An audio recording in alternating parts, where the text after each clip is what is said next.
Assalamualaikum.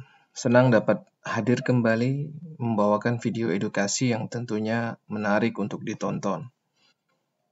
Fenomena pemadaman listrik secara bergilir dan polusi udara kronis di negara yang sumber energi bersihnya melimpah ruah secara ekonomi adalah tidak masuk akal.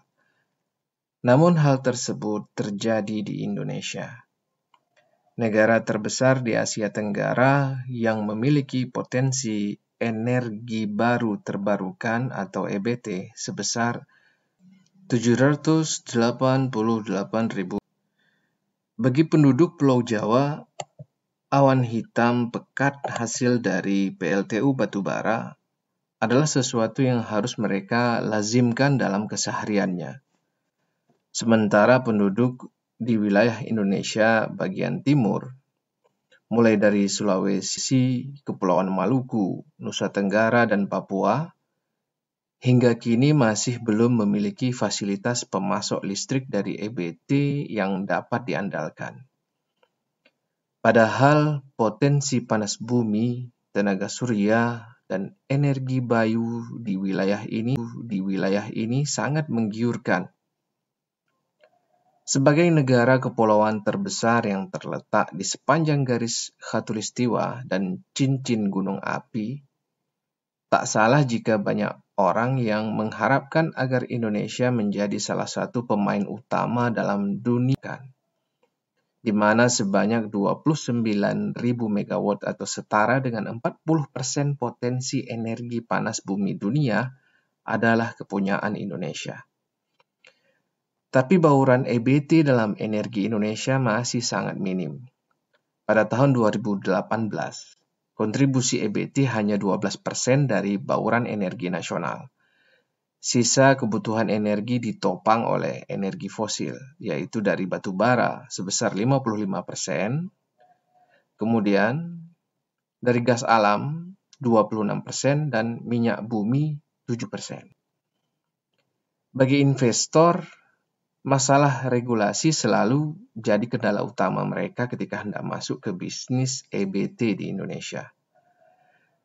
Keengganan pemegang kebijakan di Indonesia untuk mendukung pengembangan EBT adalah nyata. Sesuatu yang aneh sebenarnya. Sebab setengah dari potensi energi bayu saja sudah mampu memenuhi kebutuhan listrik nasional.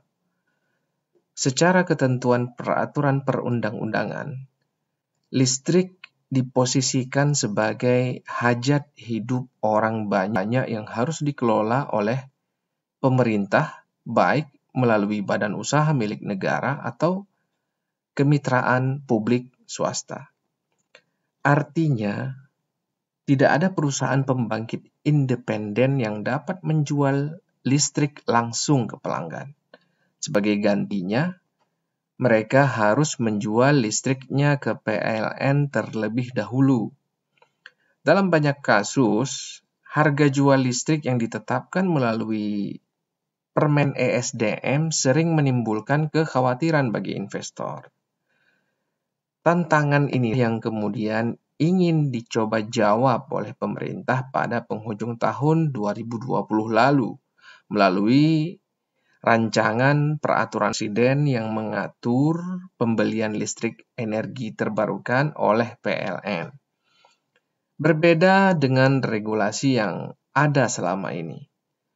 Harga listrik dalam rancangan Perpres yang dimaksud akan bersifat luas terhadap aspek keekonomian proyek energi terbarukan, dengan mempertimbangkan titik lokasi dari pembangkit listrik itu sendiri. Rancangan Perpres ini juga memuat ketentuan soal biaya penggantian selisih harga listrik sesuai regulasi dan biaya pokok produksi atau BPP, agar listrik dari EBT nantinya benar-benar diserap oleh PLN. Namun apa daya, hingga akhir Januari di tahun 2021 ini, rancangan Perpres EBT ini masih dalam proses pemberian paraf dari beberapa menteri terkait di bawah koordinasi Kementerian Sekretariat Negara. kembali terkendala birokrasi dan legislasi, hingga tak kunjung aktualisasikan. Kembali menjadi pil pahit berikutnya yang harus ditelan oleh kalangan perintis EBT di Indonesia, baik dari kelompok pengusaha maupun akademisi. Regulasi tumpang tindih terkait pemanfaatan lahan serta harga jual listrik per kWh yang selalu dibandingkan dengan energi fosil telah membuat berbagai program studi di fakultas-fakultas ternama dalam negeri sulit memasarkan lulusannya selama 2 dekade terakhir. Ya, demikianlah EBT ku sayang, EBT ku malang. Perpres harga jual tak kunjung tayang. Impian berkembang pun melayang. Semoga bermanfaat. Wassalamualaikum.